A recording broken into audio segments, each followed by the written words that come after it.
अस्सलाम वालेकुम जी, मेरा नाम मोहम्मद उमर खान है और आप देख रहे हैं लर्नअप पाकिस्तान। आज के इस वीडियो से हम इस्लामिक स्टडीज़ की एक डेडिकेटेड वीडियो सीरीज़ को स्टार्ट करने वाले हैं। वो तमाम कैंडिडेट्स जो किसी भी वन पेपर एग्ज़ाम में अपेयर होना चाहते हैं, किसी भी स्क्रीनिंग टेस्ट में अपेयर होना चाहते हैं और इस्लामिक स्टडीज़ को प्रिपेयर करना चाहते हैं, तो ये डेडिकेटेड वीडियो सीरीज़ आप तमाम लोगों को फैसिलिटेट करेगी। प्रीवियसली मैं अपने चैनल पर आपको बताता रहा हूँ कि आप लोग अगर किसी भी वन पेपर एग्ज़ाम की प्रिपरेशन कर रहे हैं या करना चाहते हैं, तो आप तमाम लोगों ने एक ट्रेडिशनल अप्रोच को फॉलो नहीं करना। आपने मुख्तलिफ अवेलेबल मटेरियल जो मार्केट में है, जिसमें सिर्फ और सिर्फ MCQs होते हैं, उनको रट्टा नहीं लगाना, बल्कि टॉपिक्स को डिस्क्रिप्टिवली प्रिपेयर करना है। इसके लिए मैंने आपको बताया था कि ज़रूरी है कि हर सब्जेक्ट की एक इंडिविजुअल आउटलाइन आपके पास होनी चाहिए और उस आउटलाइन के ऊपर फिर आपने चीज़ों को डिस्क्रिप्टिवली पढ़ना है, देन MCQs को सॉल्व करना है। और आप जब डिस्क्रिप्टिवली चीज़ों को पढ़ेंगे तो सारे के सारे MCQs उन्हीं डिस्क्रिप्टिव चीज़ों से सोर्स होंगे, आपके कंसेप्ट क्लियर हो जाएंगे। फिर एग्जामिनर किसी भी तरीके से अगर किसी टॉपिक से MCQs पूछता है तो आप उसको इजीली सॉल्व कर सकेंगे। तो उसका एक प्रैक्टिकल डेमोन्स्ट्रेशन ये वीडियो सीरीज है, जिसमें मैं आप तमाम लोगों को बताऊंगा, सिखाऊंगा, पढ़ाऊंगा कि किस तरीके से इस्लामिक स्टडीज को आप जो है वो इस तरह से प्रिपेयर कर सकते हैं कि कोई भी ऐसा MCQs ना रहे जब आप पेपर में बैठे हों आपसे वो मिस हो जाए। बगैर वक्त ज़ाय किए हम कंप्यूटर की स्क्रीन पर चलते हैं और हम जो है वो अपनी वीडियो सीरीज को स्टार्ट करते हैं। तो सबसे पहले वन पेपर के लिए इस्लामिक स्टडीज की आउटलाइन को हम देखेंगे। इस्लामिक स्टडीज की आउटलाइन को डिस्कस करने के बाद फिर हम अपना पहला लेक्चर स्टार्ट करेंगे और इस वीडियो सीरीज में हमारी कोशिश ये होगी कि at the end of every lecture हमने जो चीजें, जो टॉपिक भी उस लेक्चर में कवर किया है, उसके सारे MCQs आपके साथ शेयर किए जाएं, ताकि आप डिस्क्रिप्टिवली चीजों का कंसेप्ट भी ले लें, साथ साथ आपको पता हो कि किसी टॉपिक को अगर आपने पढ़ लिया है डिस्क्रिप्टिवली और उसके बाद उससे MCQs बनाने हैं तो वो किस तरह से बनाए जाएंगे। अब मैंने आउटलाइन को मुख्तलिफ टॉपिक्स में जो है वो स्प्लिट किया है। आपकी आउटलाइन किसी और ऑर्डर को फॉलो कर सकती है, लेकिन मेरे मुताबिक ये एक ऐसी आउटलाइन है जो बेसिक्स ऑफ इस्लामिक स्टडीज को कवर करती है और एक कैंडिडेट अगर इस आउटलाइन को फॉलो करता है तो कमोबेश तमाम के तमाम क्वेश्चंस इस आउटलाइन के अंदर किसी टॉपिक के सब टॉपिक के अंदर जो है वो एडजस्ट किए जा सकते हैं। अब आउटलाइन की तरफ हम बढ़े तो सबसे पहला जो पीरियड है या सबसे पहला हमारा टॉपिक है वो ज़माना जहलिया है, पीरियड ऑफ इग्नोरेंस है। इस्लाम के नुज़ूल से पहले का जो पीरियड है उसको हम ज़माना जहलिया कहते हैं या पीरियड ऑफ इग्नोरेंस कहते हैं। उसके बाद एडवेंट ऑफ इस्लाम, इस्लाम का ज़हूर है। अब इस्लाम के ज़हूर के बाद जो है जिस टॉपिक को आपने कवर करना है, अब ये इस्लाम का ज़हूर जो है ये टॉपिक नंबर 2 है हमारा। टॉपिक नंबर 1 ज़माना जहलिया हो गया, topic number 2 advent of Islam. Advent of इस्लाम के फिर सब टॉपिक्स हैं। अब सब टॉपिक में पहला टॉपिक आपकी स्क्रीन पर है कि prophet Muhammad peace be upon him, हुजूर अकरम सल्लल्लाहु अलैहि वसल्लम की ज़िंदगी से रिलेटेड जो भी फैक्ट्स हैं सबसे पहले आपके नोट्स के अंदर ये चीज़ें इंक्लूड होनी चाहिए। अब जब ये नोट्स आप बनाएंगे कोशिश करें माइक्रोसॉफ्ट वर्ड पे बनाएं, ताकि आप इन चीज़ों को with the passage of time जैसे ही आप अपनी प्रिपरेशन को एडवांस करते जाएं इसके अंदर अमेंडमेंट्स लेके आते जाएं। तो prophet Muhammad peace be upon him से रिलेटेड जब आप पढ़ेंगे तो अज़वाज मुतहरात से रिलेटेड आप क्वेश्चंस प्रिपेयर करेंगे। आप सल्लल्लाहु अलैहि वसल्लम के बच्चों से रिलेटेड आप क्वेश्चंस प्रिपेयर करेंगे और आप सल्लल्लाहु अलैहि वसल्लम के सन एंड लॉज के बारे में आप क्वेश्चन प्रिपेयर करेंगे। उसके बाद एडवेंट ऑफ इस्लाम में जो दूसरा टॉपिक है वो बेसिक बिलीव्स इन इस्लाम है। अब बेसिक बिलीव्स के आगे आपने फर्दर इसकी डिवीजन करनी है, या तो कोशिश करें कि बेसिक बिलीव्स इन इस्लाम के ऊपर एक एक लेक्चर अटेंड कर लें, वो लेक्चर इस प्लेलिस्ट का हिस्सा भी होगा। अगर इससे पहले आप प्रिपेयर करते हैं तो किसी और रिसोर्स पे भी आप रिलाई कर सकते हैं जो आपको क्रेडिबल लगती है। तो बेसिक बिलीव्स इन इस्लाम में सबसे पहले तौहीद के बारे में आप पढ़ेंगे। तौहीद से रिलेटेड जितने भी फैक्ट्स आपको प्रिपेयर करना ज़रूरी हैं वो आप इसके अंदर करेंगे। देन आप जो है वो प्रॉफिटहुड, तमाम के तमाम जो फैक्ट्स प्रॉफिट से रिलेटेड आए हैं, जितने भी अंबिया के बारे में तज़किरा हुआ है आप उनसे रिलेटेड पढ़ेंगे। देन जो रिवील्ड बुक्स हैं आपने उनके बारे में जो है वो चीज़ों को प्रिपेयर करना है। उसके बाद एंजल्स को प्रिपेयर करना है, डे ऑफ जजमेंट को प्रिपेयर करना है। उसके बाद नेक्स्ट अगर आप जाते हैं तो एडवेंट ऑफ इस्लाम में तीसरा जो हमारा टॉपिक है वो पिलर्स ऑफ इस्लाम है। अब पिलर्स ऑफ इस्लाम में आपने कलमा, उसके बाद नमाज, उसके बाद जो है वो रोज़ा, देन जो है वो ज़कात, उसके बाद हज को कवर कर रहे हैं। देन एडवेंट ऑफ इस्लाम में चौथा टॉपिक्स आप देख रहे हैं battles in the history of Islam. आपने इस हवाले से भी कॉम्प्रीहेंसिवली चीज़ों को प्रिपेयर करना है। देन और ये आउटलाइन डिस्कस करने का पर्पज सिर्फ ये है कि आपने ऐसा नहीं कि लेक्चर सुनते जाने हैं या फिर चीज़ों के बारे में एक बार पढ़ना है, आपने प्रॉपर नोट्स बनाने हैं और नोट्स इस तरीके से बनाने हैं कि आप जब उनको कंप्लीट करें तो उनको रिवाइज करना आपके लिए आसान हो, चीज़ों को दोबारा से रिपीट करना, जो आपकी जो रिटेन्ड मेमोरी है उसको रिफ्रेश करना आपके लिए बड़ा आसान हो। देन एडवेंट ऑफ इस्लाम में एक और टॉपिक है, क्योंकि मेन हमारा जो टॉपिक है जहाँ से क्वेश्चंस बनने हैं और जो बेसिकली इस्लामियात का बेसिक क्रक्स है वो है after the advent of Islam या एडवेंट ऑफ इस्लाम। ठीक है, तो companions of prophet Muhammad peace be upon him से रिलेटेड आपने क्वेश्चन प्रिपेयर करना है, जिसमें खिलाफत राशिदा है, अशरा मुबशरा है और अदर नोटेबल जो कंपेनियंस हैं हुजूर अकरम सल्लल्लाहु अलैहि वसल्लम के, उनके बारे में आपने प्रिपेयर करना है। देन एडवेंट ऑफ इस्लाम में सोर्सेज ऑफ लॉ है। अब इस्लाम में सोर्सेज ऑफ लॉ दो तरह के हैं, एक प्राइमरी है और एक सेकेंडरी है। प्राइमरी सोर्स ऑफ लॉ जो है वो कुरान पाक है। अब कुरान पाक से रिलेटेड जितने भी फैक्ट्स हैं वो आप इस टॉपिक के अंदर कवर करेंगे। देन आप जो है ना सोर्सेज ऑफ इस्लाम में प्राइमरी सोर्सेज में सुन्ना है, ठीक है। उसके बाद सोर्सेज ऑफ जो लॉ है उसमें सेकेंडरी सोर्सेज आ जाती हैं। अब सेकेंडरी सोर्सेज में ये 4 सोर्सेज हैं जिनको आपने डिटेल में प्रिपेयर करना है और अपने नोट्स में इंक्लूड करना है। देन हम आते हैं फेमस लेजिस्लेशंस के हवाले से। अब 2 यहाँ पर मैंने इंक्लूड किए हैं, आप इसको मजीद एलाबोरेट भी कर सकते हैं, कुछ एडिशन भी कर सकते हैं अपने लिहाज से। देन स्कूल्स ऑफ थॉट्स के बारे में हम पढ़ेंगे और यहाँ पर हमारा दूसरा टॉपिक एडवेंट ऑफ इस्लाम या after the advent of Islam cover हो जाएगा। तो हमने इस आउटलाइन में सबसे पहला टॉपिक पढ़ा ज़माना जहलिया, पीरियड ऑफ इग्नोरेंस, उसके बाद after the advent of Islam या advent of Islam.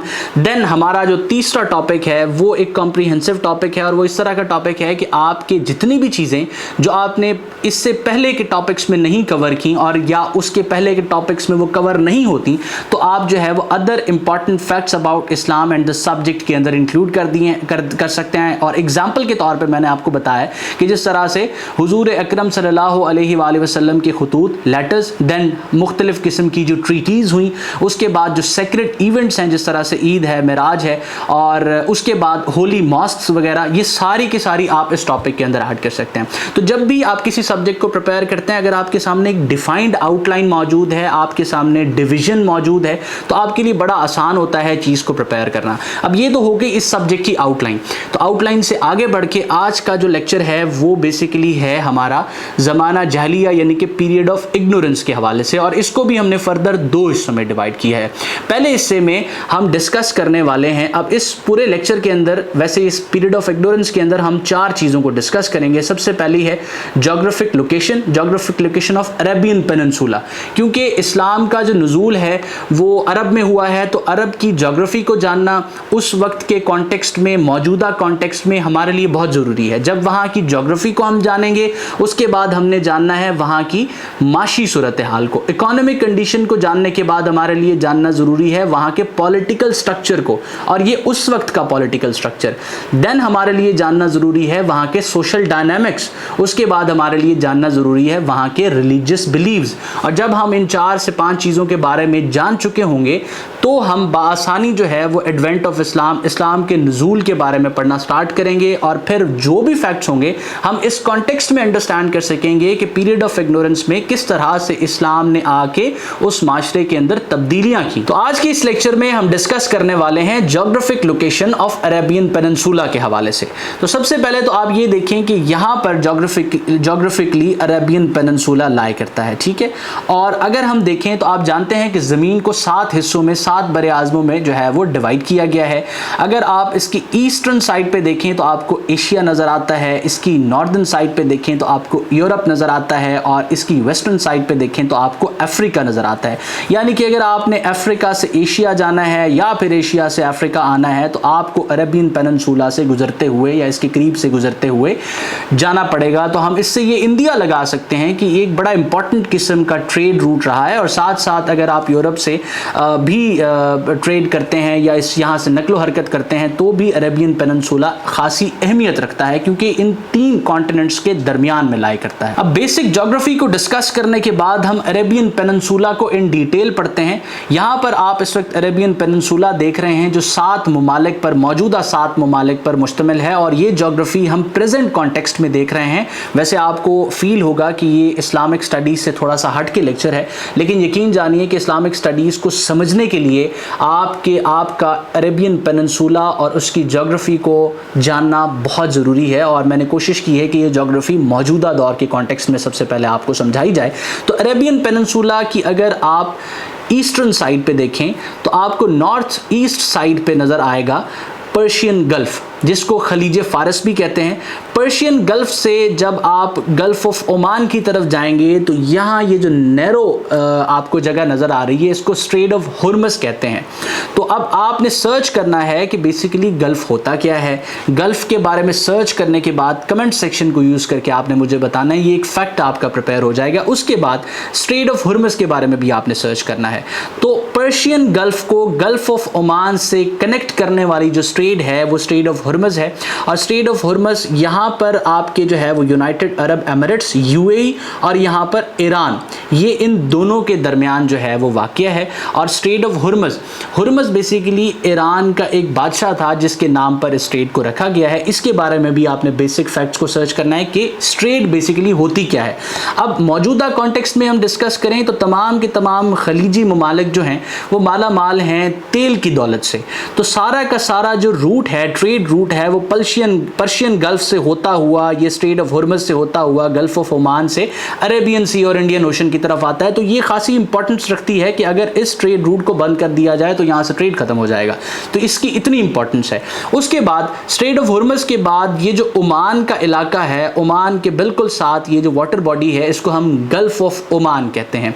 Gulf of Oman जो है पर्शियन गल्फ को सीधा अरेबियन सी के साथ मिलाता है और अरेबियन सी जिसको बहिरा अरब कहते हैं, ये इंडियन ओशन का एक हिस्सा है। इसके बाद आप इस वाटर बॉडी को देख रहे हैं जो यमन और सोमालिया के दरमियान है। इस वाटर बॉडी को हम गल्फ ऑफ ईडन कहते हैं। और गल्फ ऑफ ईडन और रेड सी के दरमियान ये जो नैरो वाटर बॉडी है, ये अगेन एक स्ट्रेट है जिसको बाबुल मंदलीब कहते हैं।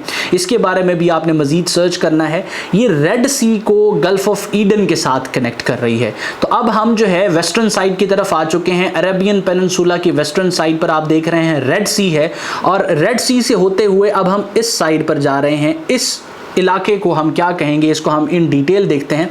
यहाँ पर आप देख रहे हैं ये वो हिस्सा है जो रेड सी से होता हुआ मेडिटेरियन सी की तरफ जा रहा है। और इसको अगर हम जूम करके डिटेल में देखें, उसके बाद यहाँ पर आपको नजर आ रहा है जी गल्फ ऑफ अकाबा। और गल्फ ऑफ अकाबा की अगर हम वेस्टर्न साइड पर देखें तो आपको नजर आ रहा है गल्फ ऑफ स्विज।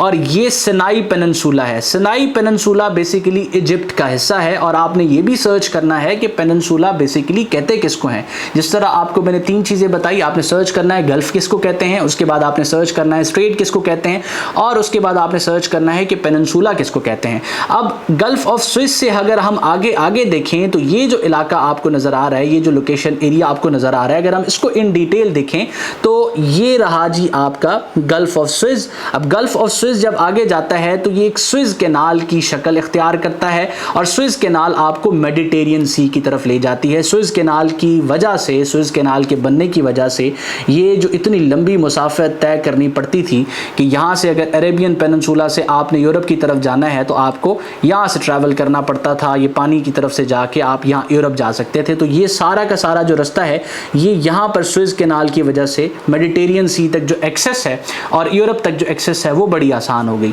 तो ये हमने डिस्कस कर लिया अरेबियन पेनिनसुला की ज्योग्राफी को। अब इससे कनेक्टेड जो क्वेश्चंस हैं, अब 2 के आपको मैंने पहले बताया कि आपको हो सकता है कि ये फील हो रहा कि इस्लामिक स्टडी से थोड़ा हट के है, लेकिन आप लोगों के लिए ज्योग्राफी, इस ज्योग्राफी को जानना बहुत जरूरी है। तो अब इससे कनेक्टेड हम क्वेश्चंस को देखते हैं कि एमसीक्यूज आपसे कौन से पूछे जा सकते हैं। तो फर्स्ट क्वेश्चन आपकी स्क्रीन पर आ रहा है कि which body of water lies to the west of Arabian peninsula. तो वेस्ट ऑफ अरेबियन पेनिनसुला की तरफ जो बॉडी लाई करती है उसको हम रेड सी कहते हैं, इस वाटर बॉडी को। देन दूसरे क्वेश्चन की तरफ हम जाते हैं कि what is the primary type of train found in the Arabian peninsula. तो वो डेजर्ट्स हैं, ठीक है। उसके बाद तीसरा क्वेश्चन आपकी स्क्रीन पर कि which desert is known as the Empty Quarter in the Arabian peninsula. तो इसका दुरुस्त जवाब जो है वो रुबल खली है। देन आप अपनी स्क्रीन पर अगला क्वेश्चन देख रहे हैं कि Arabian peninsula is bordered by which gulf to the north east side. अब लोकेशंस आपने अच्छे तरीके से याद करनी कि नॉर्थ ईस्ट साइड पे कौन सा गल्फ है। नॉर्थ ईस्ट साइड पे गल्फ, पर्शियन गल्फ है जिसको हम खलीज फारस भी कहते हैं। देन आपके सामने है कि which country occupies the largest part of the Arabian peninsula. तो Saudi Arabia, kingdom of Saudi Arabia जो है अरेबियन पेनिनसुला का सबसे ज्यादा एरिया ऑक्यूपाई करने वाला कंट्री है। देन हम नेक्स्ट क्वेश्चन की तरफ जाते हैं। The Arabian peninsula connects which 2 continents. तो ये पहला एशिया और दूसरा अफ्रीका। हमने ज्योग्राफी में इस चीज को डिस्कस किया। अब देखें जो लेक्चर से बेसिक चीजें आप आपने सुनी हैं वो सारी की सारी MCQs के थ्रू आप प्रिपेयर कर सकते हैं। तो बजाय इसके कि आप ये अब इस क्वेश्चन को इस तरह से प्रेज्यूम करें कि आपने कोई लेक्चर नहीं सुना, आपने किसी चीज़ से डिस्क्रिप्टिवली इसको नहीं प्रिपेयर किया और आप सिर्फ रट रहे हैं कि अरेबियन पेनिनसुला जो है वो कौन से 2 कॉन्टिनेंट्स हैं जो अरेबियन पेनिनसुला के थ्रू कनेक्ट होते हैं, तो आपको जब ज्योग्राफी ही नहीं पता, आपने डिस्क्रिप्टिवली इसको पढ़ा ही नहीं है, तो आपके कंसेप्ट्स नहीं क्लियर होंगे। तो एशिया को और अफ्रीका को ये जो है वो अरेबियन पेनिनसुला कनेक्ट करता है। उसके बाद which sea is located to the south east of Arabian Peninsula. So Arabian Sea जो है वो लोकेटेड है south eastern side of Arabian Peninsula के। देन आप क्वेश्चन देख रहे हैं कि what is the main source of income for countries on the Arabian Peninsula. Oil and gas, मैंने आपको बताया कि जो खलीजी ममालिक हैं वो तेल की दौलत से माला माल है। उसके बाद which country on the Arabian peninsula is known for its frankincense production. तो इसका दुरुस्त जवाब जो है वो ओमान है। उसके बाद नेक्स्ट क्वेश्चन की तरफ आप जा सकते हैं कि what is the capital city of Saudi Arabia located in the central part of the Arabian peninsula. तो रियाद इसका दुरुस्त जवाब है। देन आप अगले क्वेश्चन की तरफ जा सकते हैं कि which peninsula lies to the north west of Arabian Peninsula connecting it to Africa. अब मैंने आपको बताया कि सिनाई पेनिनसुला जो है जिसके बारे में हमने पढ़ा था कि ये बेसिकली इजिप्ट का एक हिस्सा है। मैं ज्योग्राफी में आपको ये दिखा भी देता हूँ ताकि आप एक रीकैप की सूरत में देख सकें कि ये वो हिस्सा है, ये हमारा सिनाई पेनिनसुला है जिसके बारे में बात हो रही है। और ये जो है इसकी लोकेशन के बारे में, ज्योग्राफिक लोकेशन के बारे में आपसे पूछा जा रहा है। देन हम आगे बढ़ते हैं कि strait of Hormuz an important oil transit point lies between the Arabian Peninsula and which country. अब मैंने आपको बताया था कि ईरान के दरमियान और अरेबियन पेनिनसुला के दरमियान ये स्ट्रेट एग्जिस्ट करती है। और इटसेल्फ जो हुर्मुज़ का नाम है ये ईरान का एक बादशाह है जिसके नाम पे स्ट्रेट को नाम दिया गया है। तो अगर आपने डिस्क्रिप्टिव चीज़ को पढ़ा है तो इस MCQs को सॉल्व करना आपके लिए कोई मुश्किल नहीं है। उसके बाद the world largest peninsula is Arabian peninsula. तो ये वो क्वेश्चंस हैं जो अरेबियन पेनिनसुला से रिलेट करते थे। और हमने इस्लामिक स्टडीज़ का पहला टॉपिक जो ज़माना जहलिया है उसका फर्स्ट पार्ट जिसमें हम ज्योग्राफिक लोकेशन को डिस्कस कर रहे थे अरेबियन पेनिनसुला की, उसको हमने कवर किया। इसमें हमने कोशिश की कि साथ इससे कनेक्टेड जितने भी क्वेश्चंस थे MCQs की सूरत में हम वो प्रिपेयर करें ताकि ये टॉपिक हमारा प्रिपेयर हो सके। मैं उम्मीद करता हूँ ये वीडियो सीरीज़ आपको फैसिलिटेट करेगी। किसी भी सवाल या कन्फ्यूजन की सूरत में स्क्रीन पर मौजूद व्हाट्सएप नंबर को भी आप इस्तेमाल कर सकते हैं या फिर डिस्क्रिप्शन में मौजूद हमारा जो व्हाट्सएप ग्रुप है, व्हाट्सएप कम्युनिटी है, आप उसका भी हिस्सा बन सकते हैं। अल्लाह आपका आमीन नासिर। हमेशा आप तमाम स्टूडेंट्स की कामयाबी की दुआ गो। उमर खान और उसकी टीम। अल्लाह हाफ़िज़।